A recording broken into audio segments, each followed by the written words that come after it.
Today we will discuss about fibers. Fibers are the structural parts of plants and are found in all plant-derived foods, vegetables, fruits, grains and legumes. Most fibers are polysaccharides.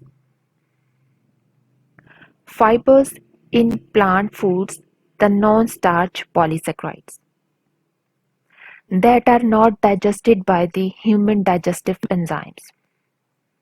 Although some are digested by the digestive tract bacteria,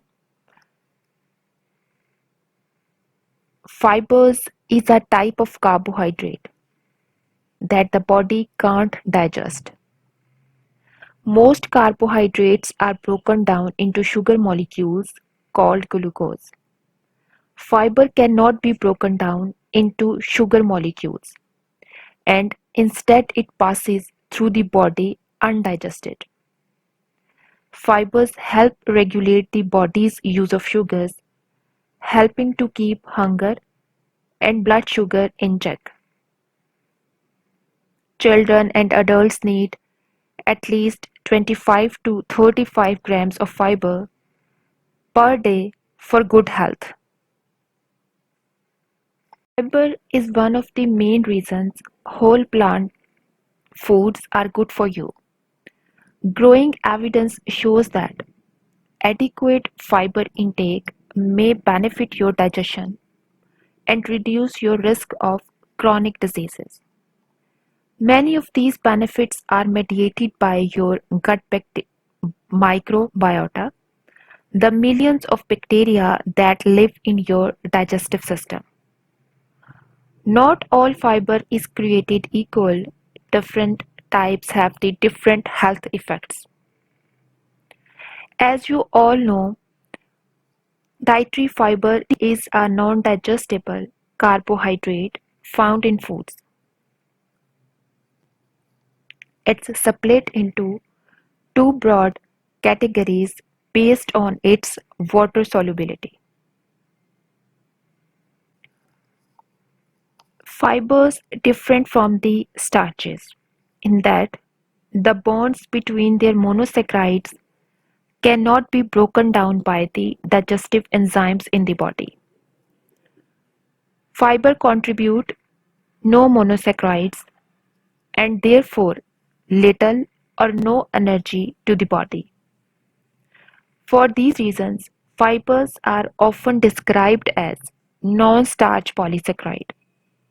The non-starch polysaccharide fibers include cellulose, hemicellulose, pectins, gums, and mucilages.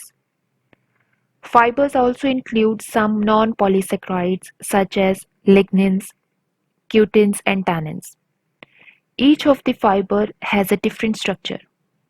Most contain monosaccharides but differ in the type they contain and in the bonds that link the monosaccharides to each other. Fiber is an important nutrient that comes from plant. It's sometimes called roughage or bulk. Fiber comes in two forms, soluble and insoluble. Getting the right amount of both can aid digestion and may even lower your risk for certain chronic diseases. When you eat, your body breaks food down into nutrients it can use, but it can't digest or absorb fiber, which is actually a good thing. Fiber stays mostly intact for its journey through your body. Soluble fibers dissolves in water and other body fluids when it forms a gel-like material as it passes through. Once it makes it to the colon, it feeds your gut bacteria. Healthy gut bacteria are linked to a host of health benefits, including some protection against obesity and its related conditions such as diabetes. Insoluble fibers does not dissolve in fluids. It absorbs them and sticks to other material to form stools. This process leads to softer, bulkier, and more regular stools. A more powerful and helpful way to categorize the fiber is as fermentable versus non-fermentable, which refers to whether friendly gut bacteria can use it or not. It's important to keep in mind that there are many different types of fiber. Some of them have important health benefits, while others are mostly useless. There is a lot of overlap between soluble and insoluble fibers. Some insoluble fibers can be digested by the good bacteria in the intestine, and most foods contain both soluble and insoluble fibers. The bacteria that live in the human body outnumbers the body's cell 10 to 1. Bacteria live on the skin, in the mouth, and in the nose, but the great majority live in the human gut, primarily the large intestine. 500 to 1000 different species of bacteria live in the intestine, totaling about 38 trillion cells. These gut bacteria are also known as the gut flora. This is not a bad thing. In fact, there is a mutually beneficial relationship between you and some of the bacteria that live in your digestive system. You provide food, shelter, and a safe habitat for the bacteria. In return, they take care of some things that the human body cannot do on its own. Of the many different kinds of bacteria, some are crucial for various aspects of your health, including weight, blood sugar control, immune function, and even brain function. You may wonder that this has to do with fiber. Just like any other organism, bacteria need to eat to get energy to survive and function. The problem is that most carbohydrates, proteins, and fats are absorbed into the bloodstream before they make it to the large intestine, leaving little for the gut flora. This is where fiber comes in. Human cells don't have the enzymes to digest fiber, so it reaches the large intestine relatively unchanged. Intestinal bacteria do have the enzymes to digest many of these fibers. This is the most important reason that dietary fibers are essential for the health. They feed the good bacteria in the intestine, functioning as prebiotics. In this way, they promote the growth of good gut bacteria, which can have various possible effects on health. The friendly bacteria produce the nutrients for the body, including short chain fatty acid such as acetate, propionate, and butyrate, of which butyrate appears to be the most important. These short chain fatty acids can feed the cells in the colon, leading to reduced gut inflammation and improvements in digestive disorders such as irritable bowel syndrome, Crohn's disease, and ulcerative colitis.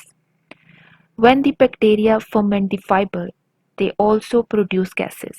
This is why high fiber diets can cause flatulence and stomach discomfort in some people. These side effects usually go away with the time as your body adjusts. Certain type of fibers can help you lose weight by reducing your appetite. Fibers can soak up water in the intestine, slowing the absorption of nutrients and increasing feelings of fullness. This depends on the type of fiber. Some types have no effect on weight, while certain soluble fibers can have a significant effect. High fiber food tend to have a lower glycemic index than refined carbohydrate sources which have been stripped of most of their fibers. Soluble fibers in your carbohydrate containing meals may cause smaller spikes in blood sugar. This is important, especially if you are following a high carbohydrate diet. The fiber can reduce the likelihood of the carbohydrates raising your blood sugar to harmful levels. If you have blood sugar issues, you should consider reducing your carbohydrate intake, especially your intake of low fiber, refined carbohydrate such as white flour and added sugar. Viscous soluble fiber can also reduce your cholesterol levels. The effect is not nearly as impressive as you might expect.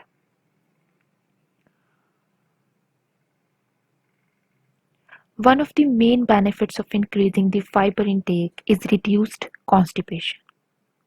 Fiber is believed to help absorb water, increase the bulk of stool, and speed up the movement of stool through the intestine.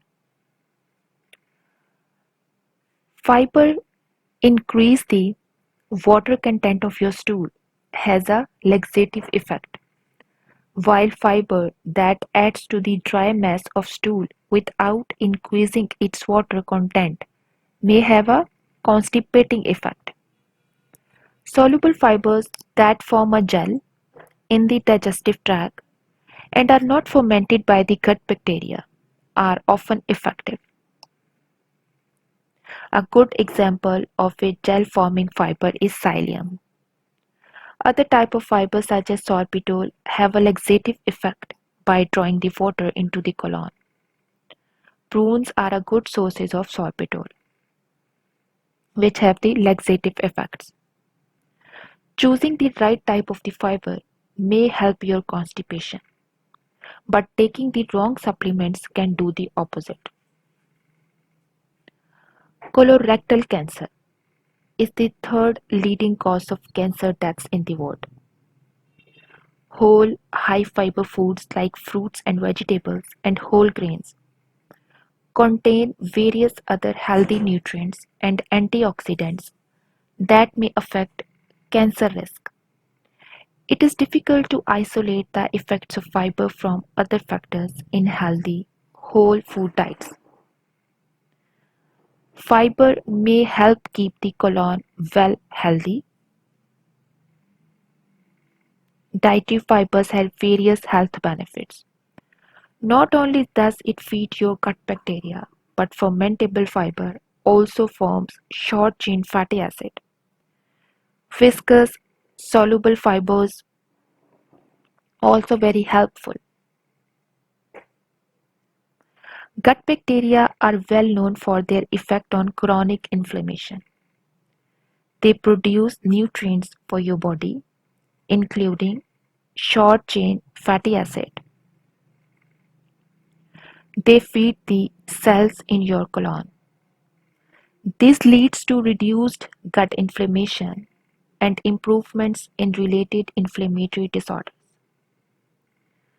While acute inflammation is beneficial because it helps your body fight foreign invaders and repair damaged cells, chronic inflammation is a serious concern because it may begin to attack your body's own tissues.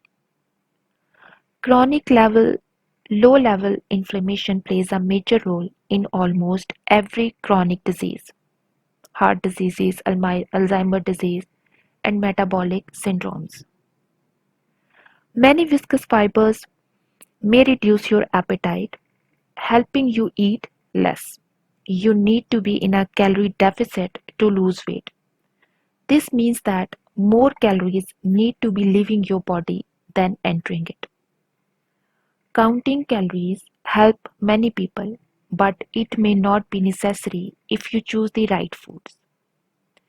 Anything that reduces your appetite can decrease your calorie intake.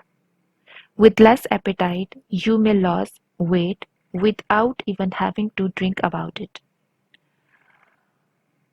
The more viscous the fiber, the better it is at reducing the appetite and food intake.